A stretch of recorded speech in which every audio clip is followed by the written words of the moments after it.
નમસ્કાર વિદ્યાર્થીઓ, કેમ છો બધા? મજામાં?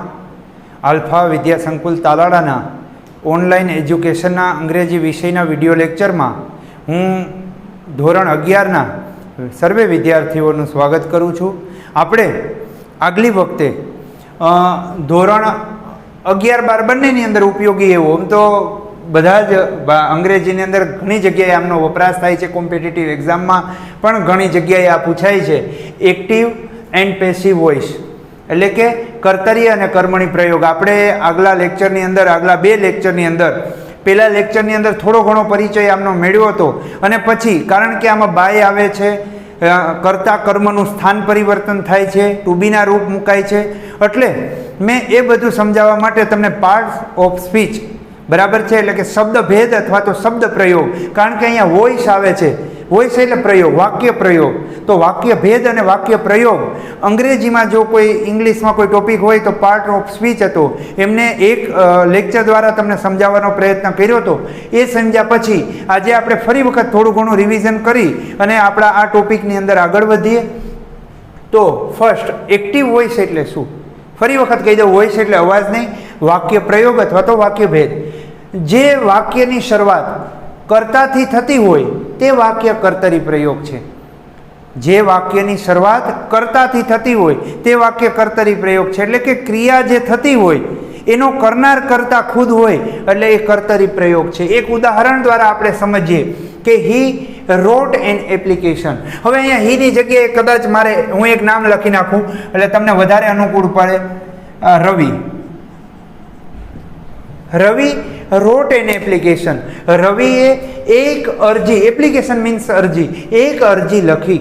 બરાબર છે. તો અહીંયા લખવાની ક્રિયા છે એ કોના દ્વારા થઈ? તો કે ભાઈ રવિ દ્વારા થઈ. એટલે રવિ શું થયો? આનો કર્તા. ક્રિયા શું હતી? એટલે કે મુખ્ય ક્રિયાપદ શું હતું? તો કે રોટ, જેને આપણે V2 કહીએ છીએ, જેને અંગ્રેજીમાં પાસ્ટ ફોર્મ. ફોર્મ મીન્સ સ્વરૂપ. બરાબર છે, જેને V2 કહેવાય, ભૂતકાળનું સ્વરૂપ. અને એન છે એ આર્ટિકલ છે, પરંતુ અહીંયા આપણે કર્મ તરીકે લેવું, જેને આપણે ઉપપદ પાર્ટ્સ ઓફ સ્પીચમાં આપણે શીખી ગયા. આ છે એ કર્મ છે. બરાબર છે. રવિ છે એના દ્વારા છે અથવા રવિ ખુદ છે એક અરજી એમણે લખી. તો કર્તા છે ખુદ ક્રિયા કરે છે. શું લખ્યું? તો કે એક અરજી, કર્મ છે. અને આ રોટ છે એ ક્રિયાપદ છે. કર્તા, ક્રિયાપદ અને કર્મ. બરાબર છે. તો આ છે એક્ટિવ વોઇસનું ઉદાહરણ છે. હવે બીજું જોઈએ, પેસિવ વોઇસ એટલે શું?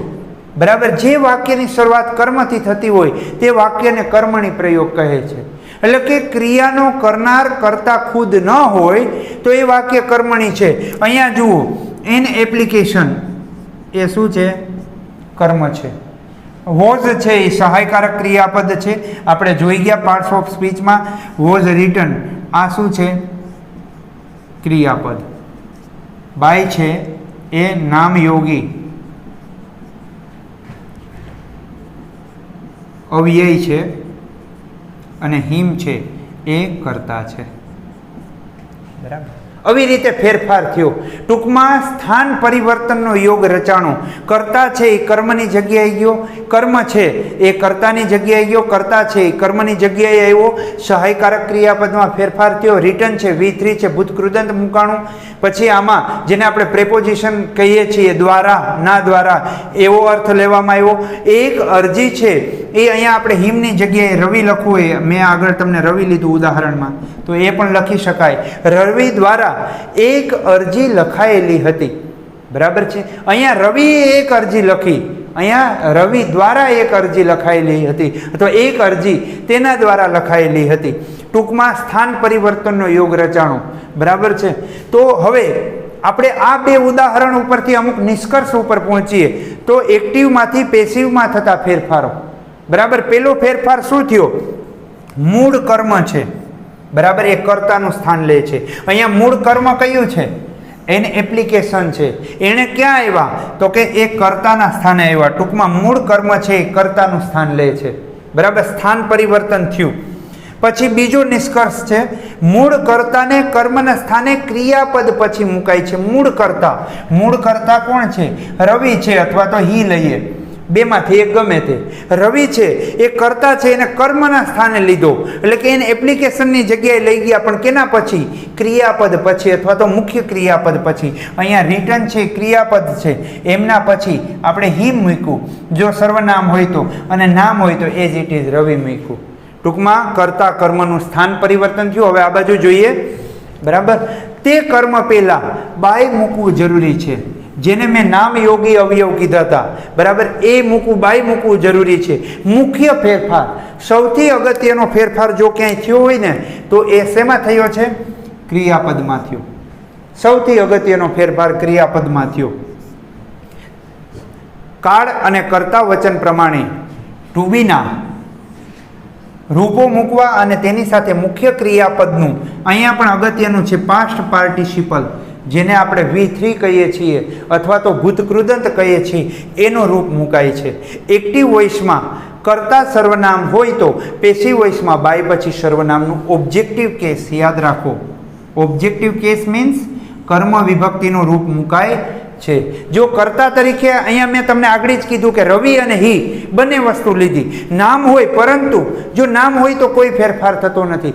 કર્તા તરીકે રવિ હોય તો એ કર્મની સ્થાને જાય ને તો રવિનું રવિ જ રહેશે, પરંતુ જો રવિની જગ્યાએ હી સર્વનામ મૂક્યું હોય તો એ કર્તા છે એ કર્મની જગ્યાએ જશે, તો કર્મનું સ્થાન એટલે કે કર્મ વિભક્તિનું રૂપ ઓબ્જેક્ટિવ કેસ છે ને એ લેશે. બરાબર. આગળ જોઈએ, ખાસ ફેરફાર આપણે જોયું હતું કે ભાઈ ક્રિયાપદની અંદર થાય તો ભાષામાં, અંગ્રેજી ભાષામાં ક્રિયાપદના બે પ્રકાર છે, સકર્મક ક્રિયાપદ અને અકર્મક ક્રિયાપદ. બરાબર છે. એને અંગ્રેજીમાં આપણે ટ્રાન્સેટિવ વર્બ, ઇનટ્રાન્સેટિવ વર્બ. બરાબર. તો તરત જ આપણે પ્રશ્ન જાગ્યો કે ક્રિયાપદ ટ્રાન્સેટિવ સકર્મક છે કે ઇનટ્રાન્સેટિવ અકર્મક છે, તે કઈ રીતે જાણવું? કારણ કે આ તો તમે નવું લાવ્યા કે ભાઈ કર્તા કર્મનું સ્થાન પરિવર્તન થયું. બરાબર છે. કર્તા છે એ કર્મના સ્થાને ગયું, એની પહેલાં બાઈ મૂકાણું, એ બરાબર છે. ટુ બીના રૂપ મૂકાણા, સહાયકારક ક્રિયાપદ મૂકાણું, બરાબર છે. કાળ પ્રમાણે, વચન પ્રમાણે, એ બરાબર છે. પરંતુ આ સકર્મક અને અકર્મક શું છે? તો એના માટે આપણે એમનું ડેફિનેશન જોઈએ. સકર્મક ક્રિયાપદ એટલે કે ટ્રાન્સેટિવ વર્બ શું છે? તો કે ક્રિયાપદને વોટ, ખાસ જુઓ, અંગ્રેજીમાં વોટ અને ગુજરાતીમાં શું થી પ્રશ્ન પૂછવાથી જો કોઈ ઉત્તર મળે તો સમજી લેવું કે ક્રિયાપદ સકર્મક છે. સમજાણું કહે કે કોઈ પણ વાક્ય હોય, બરાબર છે ને, અંગ્રેજીમાં વોટ દ્વારા પ્રશ્ન પૂછીએ અને ગુજરાતીમાં શું વડે પ્રશ્ન પૂછીએ અને જો જવાબ મળે, બરાબર છે, કંઈ પણ જવાબ મળતો હોય તો એ સકર્મક ક્રિયાપદ છે. દાખલા તરીકે, ઉદાહરણ તરીકે સમજવું હોય તો હી રીડ્સ, તે વાંચે છે, વાક્ય પૂર્ણ છે. What does he read. હવે આમાં તમને શું થાય કે વાક્ય મોટું કે નાનું? ના, તમને જો ખબર ન હોય તો કહી દઉં, ગો છે ને એ અંગ્રેજીનું પૂર્ણ વાક્ય છે. ખાલી ગો એ અંગ્રેજીનું પૂર્ણ વાક્ય છે. જવું આજ્ઞાર્થના નિયમ મુજબ. બરાબર. હી રીડ્સ, તે વાંચે છે. હવે આપણને ખબર પડી કે ભાઈ કર્તા છે એ ત્રીજો પુરુષ એક વચન છે ને ક્રિયાપદને એસ કે એસ પ્રત્યય લાગે એવો એક જ કાળ છે અંગ્રેજીમાં, સાદો વર્તમાન કાળ. હવે સાદા વર્તમાન કાળનું વોટથી પ્રશ્ન પૂછવો હોય ને તો ડઝની મદદ લેવી પડે, સહાયકારક ક્રિયાપદ, એમની મદદ લેવી પડે. તો વોટ ડઝ હી રીડ છે, એસ પ્રત્યય છે અહીંયા લાગી ગયો એટલે મૂળ ક્રિયાપદ મુકાઈ ગયું, ક્વેશ્ચન માર્ક મૂક્યું, તે શું વાંચે છે. બરાબર. હવે અહીંયા તમે કદાચ નામ લેવું હોય કે ભાઈ અહીંયા મહેશ લીધું, મહેશ રીડ્સ, બરાબર. તો અહીંયા હીની જગ્યાએ તમારે મહેશ કરી નાખવાનું. What does Mahesh read, Mahesh શું વાંચે છે. હવે આ બાજુ જોઈએ, આન્સર મળે છે. જુઓ, મહેશ શું વાંચે છે અથવા તો તે શું વાંચે છે, જવાબ મળે કે નહીં? અ બુક, એક ચોપડી વાંચે, એક પત્ર વાંચે, એક પેપર વાંચે, જવાબ મળે. જવાબ મળતો હોય તો તેથી તે રીડ ક્રિયાપદ છે ને એ સકર્મક છે એટલે કે ટ્રાન્સેટિવ છે. હવે જોઈએ અકર્મક ક્રિયાપદ, ઇનટ્રાન્સેટિવ વર્બ. ક્રિયાપદને ફરી વખત વોટથી પ્રશ્ન પૂછવાથી અથવા ગુજરાતીમાં સૂત દ્વારા પ્રશ્ન પૂછવાથી જો જવાબ ન મળતો હોય, બરાબર, તો એ ક્રિયાપદ અકર્મક છે, અથવા તો ઉત્તર ન મળતો હોય તો એ ક્રિયાપદ અકર્મક છે. અહીંયા આપણે જોઈએ હીની જગ્યાએ અહીંયા આપણે નામ પણ લઈ લઈએ એટલે આપણે વધારે સ્પષ્ટતાથી ખબર પડે કે હી રન્સ અથવા તો રવિ રન્સ, તે દોડે છે અથવા તો રવિ દોડે છે. તો વોટ ડઝ, અહીંયા ફરી વખત રવિ કરી નાખું, નામ સર્વનામ બંને દ્વારા આપણે સમજીએ. વોટ ડઝ હી રન, તે શું દોડે છે, અથવા રવિ શું દોડે છે. કલ્પના કરો જવાબ મળે, તે શું દોડે છે, કંઈ જ જવાબ મળતો અહીં કોઈ જ ઉત્તર મળવાની સંભાવના નથી. તેથી આ ક્રિયાપદ નક્કી ઇન્ટ્રાન્સિટિવ છે. હવે આપણે સકર્મક છે ક્રિયાપદ કે અકર્મક જાણ્યા પછી કર્તા જાણવા માટે ક્રિયાપદને હુથી પ્રશ્ન પૂછવાથી ક્રિયાપદનો કર્તા મળે. કોઈ પણ હોય વાક્ય, એના ક્રિયાપદને હુ દ્વારા એટલે કે કોણ દ્વારા જો પ્રશ્ન પૂછીએ તો એમનો કર્તા મળે. ઉદાહરણ જોઈએ, the peon rings the bell, પટાવાળાએ ઘંટડી વગાડી છે. હવે આ ધ પ્યુન કોણ છે, આપણે કર્તા, ક્રિયાપદ ને કર્મ. સ્થાન વિશે ખબર છે, કર્તા નીચે અંડરલાઈન છે, આપણે WH ક્વેશ્ચન શીખતા બરાબર છે ત્યારે જોયું હતું. તો કર્તાને દૂર કરી એની જગ્યાએ હુ મૂક્યું, હુ રિંગ્સ ધ બેલ, ઘંટડી કોણ વગાડે છે, તો કે કોણ વગાડે છે, પટાવાળો. આ કોણ છે, કર્તા. કર્તા મળી ગયો. ક્રિયાપદને વોટથી પ્રશ્ન પૂછવાથી ક્રિયાપદનું કર્મ મળે છે બરાબર. ક્રિયાપદને આ જ વાક્યને આપણે વોટ દ્વારા પ્રશ્ન પૂછીએ, સાદા વર્તમાન કાળનું છે. What does the peon ring, પટાવાળો શું વગાડે છે બરાબર. તો શું વગાડે છે, ધ બેલ બરાબર. આ શું મળ્યું, કર્મ મળ્યું. કર્તા મળી ગયો, કર્મ મળી ગયું, અને ક્રિયાપદને વોટ દ્વારા પ્રશ્ન પૂછ્યો અને જવાબ મળી ગયો.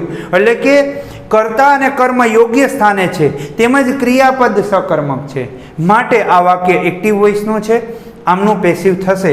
જ્યારે અકર્મક ક્રિયાપદ છે એમનું પેસિવ થતું નથી. કારણ કે અહીંયા જુઓ, કર્તા એમના સ્થાને છે પ્યુન, કર્મ એમના સ્થાને છે, કર્તા એમના સ્થાને છે, કર્મ એમના સ્થાને છે. વોટથી પ્રશ્ન પૂછવાથી જવાબ મળે છે. ક્રિયાપદ સકર્મક છે, એટલે કે કર્તા કર્મ યોગ્ય સ્થાને હોય, અને ક્રિયાપદ જો સકર્મક હોય ને તો એ એક્ટિવ વોઇસનું વાક્ય છે ને એમનું પેસિવ શક્ય છે. જ્યારે ઇન્ટ્રાન્સિટિવ વર્બ અકર્મક ક્રિયાપદનું પેસિવ શક્ય નથી. હવે ખાસ અગત્યના મુદ્દા આ બાજુ જોઈએ આપણે.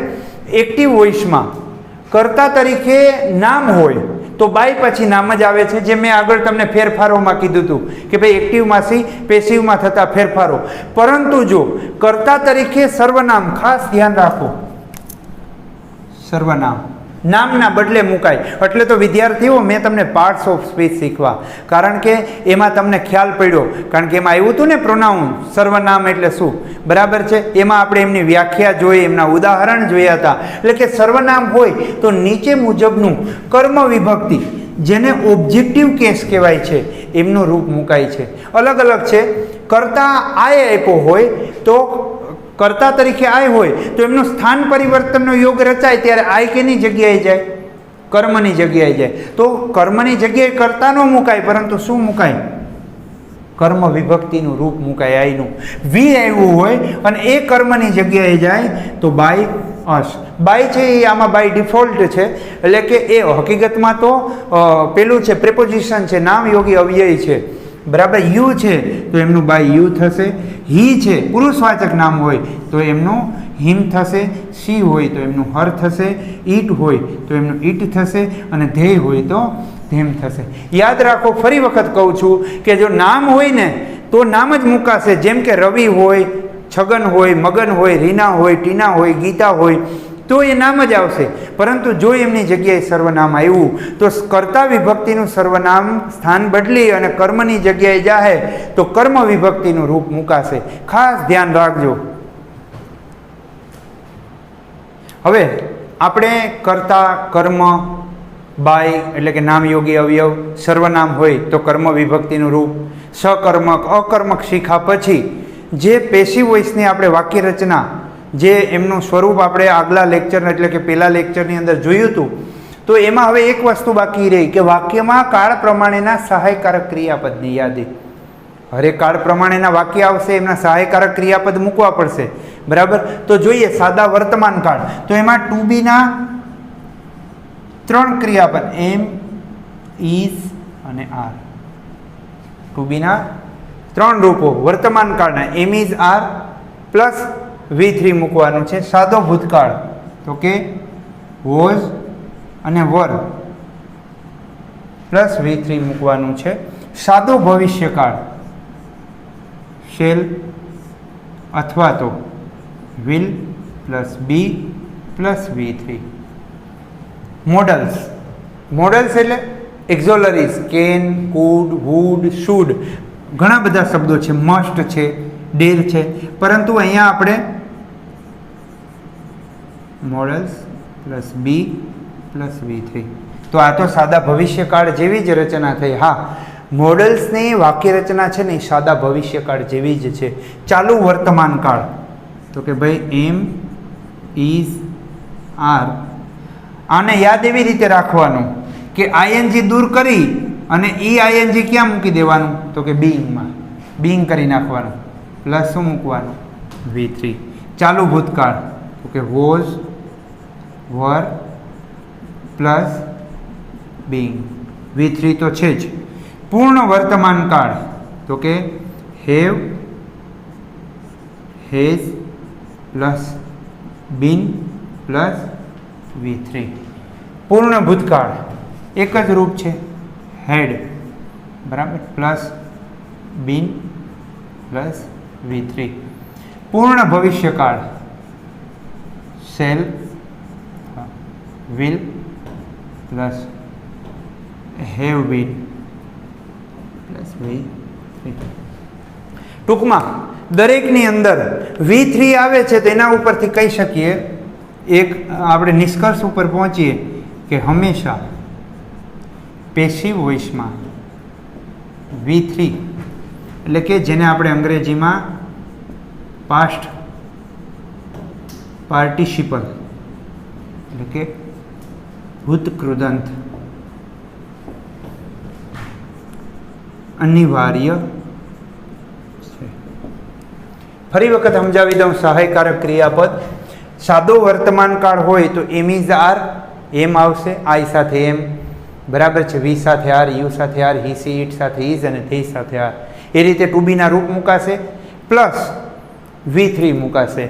સાદો ભૂતકાળનું વાક્ય હોય તો વોઝ અથવા તો વર પ્લસ V3 મૂકાશે. સાદો ભવિષ્યકાળ હોય તો એમના બે હેલ્પિંગ વર્બ્સ છે શેલ અને વિલ, પ્લસ બી આવશે અને પછી V3 આવશે. Modals can, could, would, should, must, બરાબર છે, આવા શબ્દો હોય હેવ ટુ, હેઝ ટુ, તો એની જગ્યાએ models plus be plus V3. ટૂંકમાં સાદા ભવિષ્યકાળ જેવી જ રચના છે. ચાલુ વર્તમાન કાળ યાદ કરો. ચાલુ વર્તમાન કાળની વાક્ય રચના એમ ઇઝ આર પ્લસ V3. તો અહીંયા એમ ઇઝ આર પેલું V4 હતું એટલે કે આઈએનજી વાળું રૂપ હતું, એની જગ્યાએ શું મૂકી દેવાનું છે બી પ્લસ V3 મૂકવાનું છે. ચાલુ ભૂતકાળ was were plus be plus V3.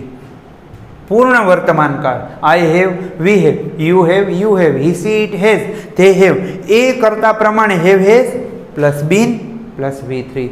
પૂર્ણ ભૂતકાળ એક જ સ્વરૂપ છે હેવ હેઝનું ભૂતકાળનું સ્વરૂપ હેડ, તો had plus been plus V3. પૂર્ણ ભવિષ્યકાળ છે તો કે shall will, have been plus V3.